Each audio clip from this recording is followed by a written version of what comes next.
Thank you very much for the warm welcome. It is such an honor and a privilege to stand here, first and foremost, with the people of Iran and with so many prominent leaders from around the world in defense of women's leadership and more broadly in defense of the fundamental values of freedom, democracy, rule of law, and human rights.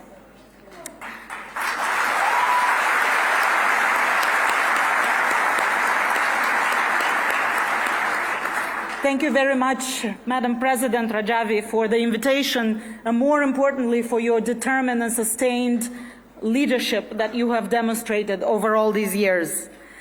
It's been a year since the terrible murder of Mahsa Amini, which sparked the latest uprising against the totalitarian regime, which has oppressed the people of Iran for decades.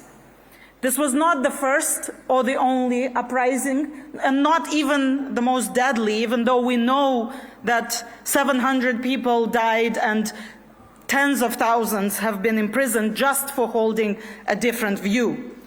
But the leadership of women of Iran, their determination and brave stance, not only in favor of women's rights and equality between men and women, but wider freedoms for all people to fight together for a free, democratic Iran, has inspired men, women, youth, and people internationally.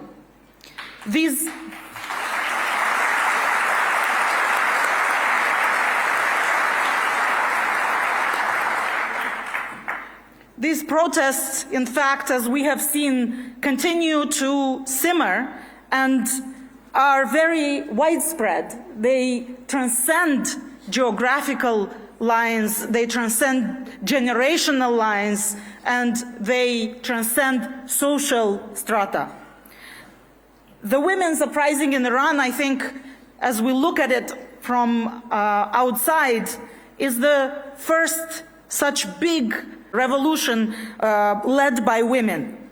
And what it shows us is that old approaches no longer work.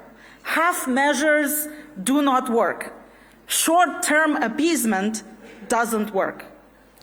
It is no longer effective to make deals with totalitarian regimes that want to keep their people in the Middle Ages, that want to keep their people in the past.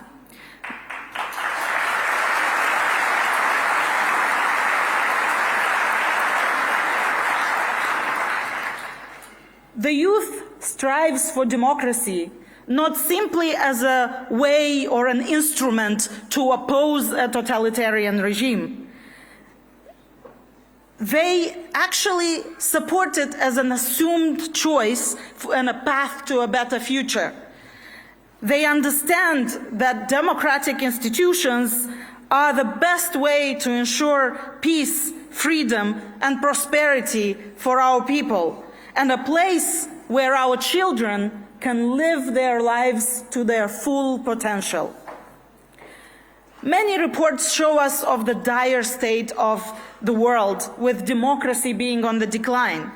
But if you look at women's-led movements, it shows us a sign of hope, not just in Iran, but around the world. In my own country, Moldova, it was an inspirational female leader, now President Maya Sandu, who took on an oligarchic regime that has captured state institutions and in 2020 brought about the democratic change that the people have been demanding for years. This has proven crucial, actually, in the last several years.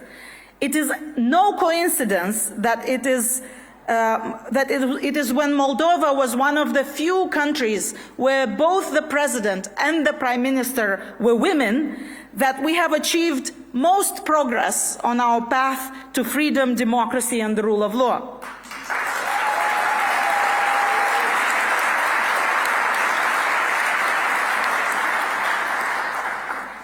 You know, what will future generations face due to a policy of appeasement today? And how it should look? How can we ensure that the will of the people is expressed, and the will of the people is for a free and democratic and secular Iran.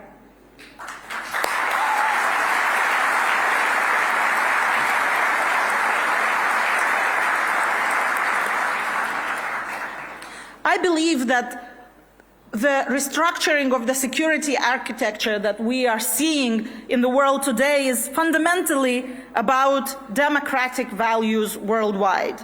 And we must rise to this occasion.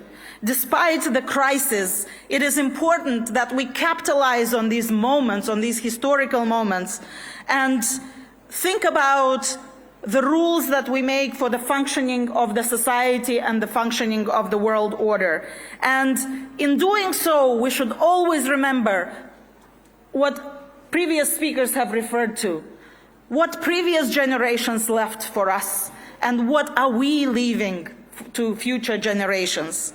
We must find solutions, and we must find solutions for the people to live in freedom and to be able to fully realize their potential no matter where they live. And given this, I say we all stand in solidarity no matter where we hail from.